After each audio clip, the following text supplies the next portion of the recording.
10 తలలు కలిగినటువంటి రావణాసురుడు సామాన్యం కాదండి. 10 తలలంటే ఏమిటి? 10 తలలు ఉంటే గొప్ప, వాడికి 20 చేతులు ఉంటే గొప్ప. 10 తలలు ఎలా ఉంటాయి? రోజు 10 తలలు ఇలా అట్టబొమ్మల్లాగా వేలాడేసి కూర్చుంటే వాడు అన్నం తినగలడా? వాళ్ళ ఆవిడ అన్నం పెట్టగలదా వాడికి? అసలు అందరికీ వచ్చే పెద్ద సందేహం ఏమిటంటే, నన్ను ఒక అవధానం చేస్తుంటే అప్రస్తుత ప్రసంగంలో అడిగారు, ఏమండి రావణాసురుడు పడుకుంటే మంచం మీద కుడి పక్కకు కానీ ఎడం పక్కకు కానీ తిరగాలంటే ఎలాగా? ఇది పెద్ద సందేహం. మరి నిజమే, రావాల్సిన సందేహమే. 10 తలలు ఇలా పెట్టుకుంటే ఎప్పుడు వెళ్ళకిలానే పడుకోవాలి రోగిష్టి వాళ్ళలాగా. ఇది తిరగడానికి లేదు, ఈ తల్లేమోతే విరిగిపోతాయి. అందుకని నన్ను అడిగారు, మరి నిజానికి వాడికి 10 తలలతో పడుకున్నాడో లేదో నేను చూశానా? కానీ సత్యస్ఫూర్తి అంటే చెబుతున్న భగవంతుడు మాకు ఇచ్చిన వరం, అది సరస్వతి కటాక్షం అంటేది. వెంటనే నాకేం స్ఫురించిందంటే, వాడు ఎప్పుడు ఏ రాత్రి పడుకోలేదండి, వాడికి నిద్ర పట్టలేదన్న. ఎందుకు అన్నాడు, పరస్త్రీ మీద ఆశ ఉన్నవాడికి వాడికి నిద్ర పట్టదండి, వాడికి పడుకునే అవకాశం రాలేదన్న. పైగా దానికి నేను మామూలుగా చెప్పలా, శాస్త్ర ప్రమాణం ఉంది దానికి. 3 రకాల కారణాల వల్ల మనిషికి నిద్ర పట్టదట, 3 కారణాల వల్ల పడుతుందట. పట్టేవాళ్ళు పట్టిన వాళ్ళు అందరూ జాగ్రత్తగా విని అలవాటు చేసుకోండి. 3 స్థానాన్యనిద్రాయాక చౌర్యద్యూత పరాంగనాక 3 స్థానాని నిద్రాయాక స్వభార్య పుస్తకం జపహ అన్నాడు. నిద్ర పట్టకపోవడానికి 3 కారణాలు ఏమిటంటే, చౌర్యద్యూత పరాంగనాక దొంగతనం చేసేవాడికి నిద్ర పట్టదు. ఎందుకంటే వాడు వర్కింగ్ అవర్సే రాత్రి, వాడికి నిద్ర ఎలా పడుతుంది? ఆఫీస్ టైం అది వాడికి. వాడు పగలెందుకు చేస్తాడు? వాడు ఆఫీస్ టైం అది, వాడు రాత్రి పడుకోడు. జూత పేకాట ఆడేవాడిని కూడా మీరు గమనించారు, 1 గంట అయినా రాడంటే ఇంకో ఆట అంటాడు. పరాంగన ఇతర స్త్రీ మీద దృష్టి ఉన్నవాడు కూడా, వీడు పడుకోడు దాన్ని పడుకోని మెసేజ్లు ఎడుతూనే ఉంటాయి అలాగా. ఈ 3కి నిద్ర పట్టదు. మరి నిద్రపోవాలంటే ఏం చేయాలి? దానికి కూడా చెప్పాడు శాస్త్రకారుడు. మనం బాధపడడం వాడికి ఇష్టం ఉండదుగా. నేను చెప్పిన 3 చేయి పడుతుంది. స్వభార్య 10 ఏళ్ళు అయిన తర్వాత భార్యతో మాట్లాడుతుంటే 10 నిమిషాలు నిద్ర వచ్చేస్తుంది. ఎందుకంటే అన్ని మోజులు తగ్గిపోతాయి, అన్ని ఆవేశాలు చల్లారిపోతాయి, ఏమీ ఉండదు, చప్పచప్పగా ఉంటుంది అంతా. అందుకని భార్యతో మాట్లాడు, హాయిగా నిద్ర వస్తున్నాడు. అప్పటికి కూడా రాకపోతే పుస్తకం పట్టుకో, 10 నిమిషాల్లో వస్తుంది అన్నాడు. అప్పటికి కూడా రాకపోతే జపం చేయి, శ్రీరామ జయరామ, శ్రీరా అనగానే అని పడుకుంటాడు. జపం అసలు మనకి ఇష్టం ఉండదు. ఎందుకంటే మనకి ఇష్టం లేని పనులు ఇవి. ఇంట్లో వాళ్ళతో మాట్లాడడం, పుస్తకాలు చదవడం, జపం చేయడం మనకి ఇష్టం లేని పనులు. బయట వాళ్ళతో మాట్లాడడం, పేకాటలాడడం, దొంగతనాలు చేయడం మనకి ఇష్టమైన పనులు. మనకి ఇష్టమైన పనుల చోట నిద్ర అట్టదు, ఇష్టం లేని పనుల చోట నిద్ర పడుతుంది. అంతకంటే ఏముంది? అందుకే శాస్త్రకారుడు వ్యంగ్యంగా చెప్పాడు. నేను దాన్ని ఉపయోగించి, వాడు సీతాదేవిని కామించాడు కదా, అందుకని వీడు ఎందుకు పడుకుంటాడా, వాడికి నిద్ర పట్టి చేస్తే కదా రాత్రల్లా విరహంతో ఏడిచాడు వాడు, అందుకే వాడికి నిద్ర పట్ల 10 తెలకాయలు ఉంటే నాకే, లేకపోతే లేక. కానీ వాస్తవం ఏమిటంటే 10 డైమెన్షన్స్ అంటే ఇది. దానికి శాస్త్రీయమైన కోణం ఉంది. మహానుభావుడు ఎక్కిరాల భరద్వాజ గారు, ఎక్కిరాల కృష్ణమాచార్య గారు ఈకే అంటారు. ఆయన గ్రంథాల్లో ఒక చోట చెబుతాడు ఈ విషయాన్ని. మహానుభావుల పరిశీలనలు వేరుగా ఉంటాయి. రావణాసురుడికి 10 తలకాయలంటే అర్థం, ఒక విషయాన్ని 10 డైమెన్షన్స్లో చూడగలుగుతాడు ఆయన. 10 తలకాయలు ఇలా అట్టముక్కల్లా ఉంటాయని కాదు, వాడు ఒక తలకాయతోనే ఉంటాడు. వాడికి 10 తలకాయలు ఉంటే మండోదరం ఎందుకు చేసుకుంటుంది వాడిని? 20 చేతులు ఉంటే ఎందుకు చేసుకుంటారండి ఇలాగా? చేసుకోరు. వాడు తలుచుకున్నప్పుడు వస్తాయి. శ్రీకృష్ణుడికి ఎప్పుడు శంఖచక్రాలు ఉంటాయి శ్రీకృష్ణుడికి, కానీ ఆయనకు మామూలుగా ఉండవు, తలుచుకుంటే వస్తాయి. 4 భుజాలు, శంఖచక్రాలు తలుచుకుంటే వస్తాయి. మామూలప్పుడు మామూలుగానే ఉంటాడు. మామూలుగా 4 చేతులు వికలాంగుడు అంటారు తీసుకెళ్ళి, అలా ఎలా కుదురుతుంది? తలుచుకుంటే వస్తాయి. ఆయన చక్రం ఎప్పుడు తలుచుకుంటే అప్పుడు వచ్చింది, అంతేగాని అస్తమానం ఇలా పెట్టు కూర్చుంటాడా? ఇది మనకి దేవతలను అర్థం చేసుకోవాల్సిన విధానం. అలా పెట్టుకుని కూర్చోరు వాళ్ళు, మనకు అలా కనిపిస్తారు, పురాణాల్లో అలా ఉన్నారు కాబట్టి. అందుకని ఈయన కూడా 10 డైమెన్షన్స్ అంటే, మీరు ఒక రోడ్డు మధ్యలో నుండి నేల మీద నిలబడి చూడండి, ఈ పక్క వాళ్ళు కనిపిస్తారు మీకు కొద్దిగా, ఈ పక్క వాళ్ళు కనిపిస్తారు. కానీ ఒక 5 అంతస్తుల బిల్డింగ్ పైకి ఎక్కి చూడండి, అప్పుడు ఈ పక్క వాళ్ళు ఆ పక్క వాళ్ళతో పాటుగా దూరం నుంచి మోటార్ సైకిల్ వేసుకుని వచ్చేవాడు కూడా కనిపిస్తాడు. అంటే 3 డైమెన్షన్స్ వచ్చాయి. అంతేకాదు, ఈ చివరి నుంచి ఒకడు వస్తూ ఉంటాడు బండి వేసుకుని, వాడు రాంగ్ డ్రైవింగ్ చేశారనుకోండి, ఇంచుమించుగా మీరు 5 అంతస్తుల మేడ నుంచి గుద్దుకున్నాయి, నువ్వు గుద్దుకునేది కూడా ఊహించగలవు. అంత దృష్టి నీకెక్కడి నుంచి వచ్చింది మహానుభావ? 5 అంతస్తుల మేడ మీద చూసావు కాబట్టి. రావణాసురుడు అలాగా ప్రతి లోకాన్ని, ప్రతి విషయాన్ని 10 అంతస్తుల మేడ నుంచి చూడగలడు. అది 10 డైమెన్షన్స్ అంటే అర్థం, దశగ్రీవుడు అంటే అర్థం. అందుకే వాడికి ఎక్కడ ఏ లోకంలో వాడికి వ్యతిరేకంగా ఏ కుట్ర జరిగినా వాడికి వెంటనే తెలిసిపోయేది. వాడెవడో ఇగో గంధర్వ లోకంలో వెళ్ళో వాడి మీద ఓ దెబ్బేసి అనేవాడు. ఇది వాడి శక్తి.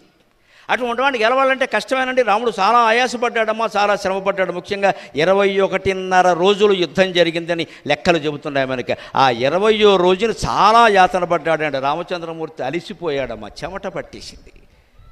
అగ్ని ప్రవేశం అప్పుడు రాకూడన్న మాటలు ఆయన నోట సీతాదేవిని చూడగానే ఎందుకు వచ్చాయంటే ఈ ఒళ్ళు మంట వల్ల వచ్చాయి. ఈవిడ కోసం కదా ఇంత చేయాల్సి వచ్చింది, కర్మ. అధవమాయలేడు కోరిక, లేకపోతే ఈ గొడవ అంతా లేదు కదా. నా తమ్ముడు 2 సార్లు చచ్చాడు, బతికాడు, ఈవిడ గురించే కదా. ఎదవ కోరికోటి కోరింది, వాడి ప్రాణం తీసింది, నా ప్రాణం తీసింది, చచ్చాము ఇక్కడ. ఈ కోతుల్ని వెనకాల వేసుకుంటే ఒకటి కోతి ఒకటి మూతి సస్తున్న వేళతోటి. అంగదుడు ఒక రకంగా మాట్లాడతాడు, సుగ్రీవుడు మొత్తం నమ్మదగిన వ్యక్తి ఎవడంటే హనుమంతుడు ఒక్కడ, ఎవరిని నమ్మడానికి లేదు. అందరికీ ఎవడ ఆలోచనలు, ఎవడు సొంత ఎజెండా అంటూ ఉంటారు, ఎవడ ఎజెండా వాడుకుంది ఇక్కడ. ఏ ఎజెండా లేకుండా జెండా పట్టుకున్నది హనుమంతుడు ఒక్కడే. ఎంత యాతన పడ్డాడండి చివరికి. తతో యుద్ధాయ ఆదిత్య హృదయం స్తోత్రం అక్కడే పుట్టిందండి. తతో యుద్ధ పరిశ్రాంతం సమరే చింతయా స్థితం రావణం జాగ్రత్తో దృష్ట్వా యుద్ధాయ సముపస్థితం. ఆ 20వ రోజున ఇంకా 1 రోజు 2 రోజుల్లో యుద్ధం ముగుస్తుందనగా రామచంద్రమూర్తి స్థితి ఏమిటంటే ఈ ధనుస్సు పట్టుకుని సమరే చింతయా స్థితం. ఎందుకు తెచ్చి పెట్టుకున్నాం ఇదంతా, అసలు ఏమిటిది? ఇప్పటికి వీడు చావడు, నా తమ్ముడు 2 సార్లు చచ్చి బతికాడు, నాగాస్త్రానికి నేను నా తమ్ముడు బలయ్యావు, నా కోసం ఈ కోతులందరూ బలయ్యారు, వీళ్ళకి నేను ఏమి ఇయ్యగలను? ఎంతమందికి మంత్రి పదవులు ఇస్తావు? కోతులకి ఇస్తావా మంత్రి పదవులు? రేపొద్దున పట్టాభిషేకం జరిగితే మాత్రం ఏం చెయ్యాలి? ఈ రుణమంతా ఎలా తీర్చుకోవాలి? ఇదంతా ఒక్క స్త్రీ గురించి జరిగింది కదా, ఇంత అవసరమా అని నీరసం వచ్చిందండి ఆయనకి. రాదా? ఎవరికైనా వస్తుందమ్మా ఆలోచిస్తే. అంత బాధపడ్డాక కోపం కూడా వస్తుంది సహజంగానే. ఇంత చెయ్యాలా? అందుకే ఇక్కడ వాల్మీకి చాలా స్పష్టంగా తతో యుద్ధాయ సముపస్థితం, యుద్ధం కోసం నిలబడ్డాడు అన్నాడు. తతో యుద్ధ పరిశ్రాంతం చేసి చేసి చేసి బాణాలు వేసి వేసి అలిసిపోయాడండి వాడు. ఎందుకంటే వాడి తలలో కొన్న వరం ఏమిటంటే ఓ తల కొట్టేస్తే మళ్ళీ వస్తుంది, తల కొట్టేస్తే మళ్ళీ వస్తుంది, చేయి కొట్టేస్తే మళ్ళీ వస్తుంది. ఎన్నిసార్లు కొట్టేస్తారు? ఇంత ప్రయత్నం చేయాల్సి వచ్చింది వాడికి. అందుకే దశగ్రీవ ఉగ్రం అన్నాడు ఇక్కడ శంకరాచార్య. వాడికి గెలవడం చాలా కష్టం ఉండే, సామాన్యమైన విషయం కాదు ఇది. ఉత్తరరామాయణం అంతా వాడి కథ ఉంటుంది మొత్తం అంతా. దాన్ని అంత అలిసిపోతే అప్పుడు ఆయనకి ఏం చేయాలో తెలియకుంటే అగస్త్య మహర్షి, అదే మనకి నిజంగా భక్తి జ్ఞాన వైరాగ్యాలు ఉంటే మనకి ఆపద వచ్చినప్పుడు అలసినప్పుడు రక్షించేది ఏమిటండి? ఆకలి వేళల అలపైన వేళల తేకువ హరినామమే దిక్కు మరి లేదు.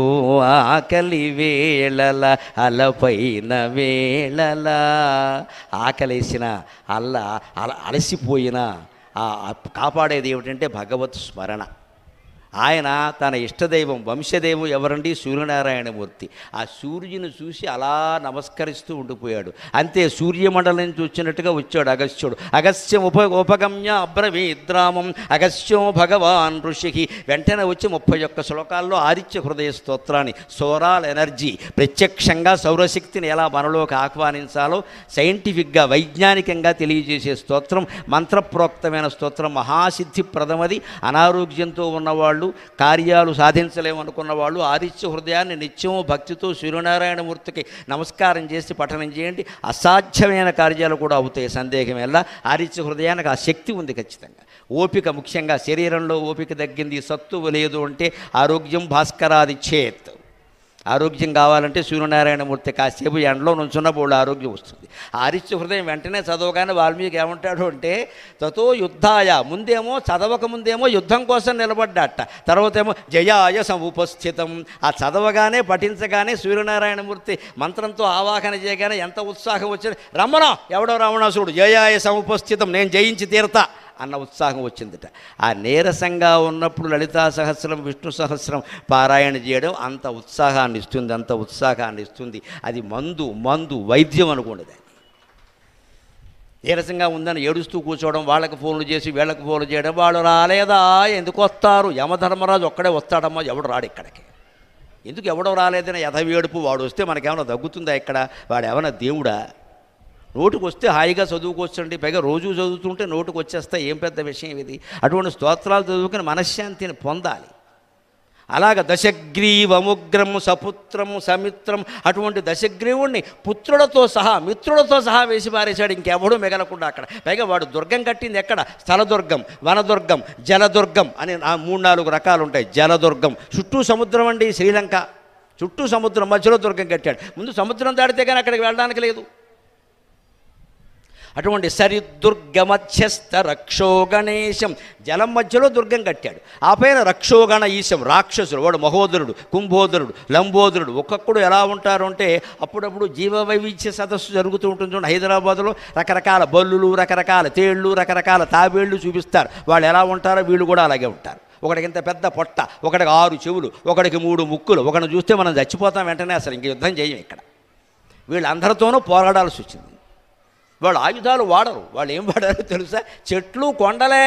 వాళ్ళు లెవెలేది. వాడు కత్తి కర్ర పుచ్చుకోడు వాడు, అవి ఆందవాడికి. అది వాడు కనీసం ఈ సైజు స్తంభం ఉండాలి వాడు కొట్టాలంటే. అందుకని చిన్న తీసుకుని కొట్టారు. అటువంటి వాళ్ళతో యుద్ధం చేయాల్సి వచ్చింది ఇక్కడ. అటువంటి వాళ్ళని పుత్రమిత్ర సమేతంగా జలం మధ్యలో దుర్గం కట్టిన వాడిని గెలవగలిగారంటే భవంతం వినారామ వీరో నరో వాసురోవా అమరోవా జయేత్క స్త్రీలోక్ష. 3 లోకాల్లో కూడా అసురుడైనా, రాక్షసుడైనా, దేవతలైనా, ఎవరైనా, నరుడైనా, ఎటువంటి వీరుడైనా గెలవగలడా రామచంద్రమూర్తి, నువ్వు ఒక్కడివి తప్ప అన్నాడు. పైగా రాముడు ఎలా గెలిచాడో తెలుసా? సాగరఘోష కావ్యంలో రామాయణ ఘట్టాలు రాస్తూ చాలా ఆనందంగా రాశారు. రాముడు ఆయన లంకకి వెళ్ళి దెబ్బ కొట్టాడు, అది దెక్క. రంగము సంగరంగణము రావణ రంగము రామచంద్రు వీరంగము రాక్షసాధముల రాజ్యము భంగము సీతకున్ పునఃసంగము వానరేశ్వరుల సాహసమంగము సూర్యవంశపున్ సింగము కేలు చాపినది చిన్నముల దశకంఠ కంఠముల్ అని ఆనందంగా సాగరఘోష కావ్యంలో పద్యం రాశాను. రంగము సంగరాంగణము రావణ రంగము. ఎవరినైనా మనకి దెబ్బలాట వచ్చిందనుకోండి, వీధిలో ఏమంటాం మనం, మా ఊర్రా నీ సంగతి చెప్తా అంటే ఇక్కడ ఏం చెప్పలేవు నువ్వు. ఇక్కడ మీ ఊరు రావాలి, నీకోసం బస్సు ఎక్కి, నేను బస్సు ఎక్కి ఆడాళ్ళు అయితే వస్తారు, బస్సు ఫ్రీ. మరి మేము ఎలా రావాలి? మేము డబ్బులు ఎట్టుకు రావాలి. అది కూడా తెలంగాణలో ఫ్రీ. మళ్ళీ జగ్గయ్యపేట తాగితే ఆడాళ్ళకు కూడా బస్సు ఉంది అక్కడ. మరి ఎక్కడి నుంచి వస్తారు మీ ఊరు? ఇక్కడ మరి కోపం వస్తే మా ఊర్రా నీ సంగతి అంటే ఇక్కడ ఏం చెప్పలేవని అర్థమైపోయిందిగా. మీ ఊరు వచ్చాక చెబుతావు ఇక్కడ కొత్తగా అంటే నీకు ధైర్యం లేదు. ఇక్కడ నా ఊరు వచ్చి నన్ను కొట్టలేవు, నీ ఊరు వచ్చి నన్ను కొడతాయింది. మీ క్యాస్ట్ వాళ్ళు ఉంటారు అక్కడ, 10 మందిని పోగేస్తారు ఇక్కడ. రాముడు అలా చేయాలి. వాళ్ళ ఊరెళ్ళి వాడిని కొట్టాడు. అది మగతనం అంటే, అది పౌరుషం అంటే. లంకకి వెళ్ళి కొట్టాడు. అందుకని అయోధ్యకరా నీ సంగతి చెబుతా. మా భరతుడు ఉన్నాడు. భరతుడు ఉంటే నువ్వెందుకు ఇక్కడ? నువ్వే భరతం పట్టాలి, భరతుడిని అడగకూడదు. భరతుడు కనీసం కబురు చేయలేదు. లేదా అయోధ్య నుంచి లక్షల సైన్యం వచ్చేదండి, లక్షల సైన్యం. ఆయనకి రాజ్యానికి తిరిగి రమ్మని రావడానికే 1000 మందితో వచ్చాడు భరతుడు. యుద్ధానికి రమ్మంటే రాడు, వదిలిపెడతాడు. ఆయన చంపేస్తాడు వెళ్ళి రావణాసురుణ్ణి. తలకాయ తీసుకొచ్చి 10 తలకాయలు ఈయన చేతిలో పెడతాడు. ఎవరిని ఆశించలేదు సహాయం. వారి సుగ్రీవుల్లో కూడా ఎవరైనా సహాయం ఆశించాలంటే ఉన్నంతలో ధర్మాత్ముడైన సుగ్రీవుణ్ణి ఆశ్రయించాడు కానీ వారిని ఆశ్రయించలేదండి. రామో విగ్రహవాన్ ధర్మక అంటే అర్థం అది. ఎంత బలవంతుడైనా వారిని ఆశ్రయించాల. అధర్మాలు చేసిన వాళ్ళని ఒక్కళ్ళని కూడా రామచంద్రమూర్తి చేరదీయాల. ధర్మానికి కట్టుబడిన వాడిని చేరదీశాడు. అందుకని ఇప్పటికీ రాముడంటే ధర్మం, శివుడంటే త్యాగం, విష్ణువు అంటే వైభవం, కృష్ణుడు అంటే లీల. మన దేవతలందరూ అంత గొప్పవాళ్ళు. రాముడు అంటే ధర్మం, శివుడు అంటే విష్ణువు అంటే వైభవం, శివుడు అంటే త్యాగం, జ్ఞానం, కృష్ణుడు అంటే లీల, మహాలీల. భాగవతం వింటే అద్భుతంగా ఉంటుంది. మహాలీల మనకు అర్థం కావడమే కష్టం, పరమానందంగా ఉంటుంది. ఒక్కొక్క దైవ రూపం ఒక్కొక్క దానికి ప్రత్యేకత. అలాగ చంపగలిగావంటే నరులలో, అసురులలో, దేవతలలో మరొకటికి సాధ్యం అవుతుందా నీకు తప్ప అన్నాడు. అందుకని మనం కూడా ఉత్సాహాన్ని పొందాలంటే ఆ రామనామ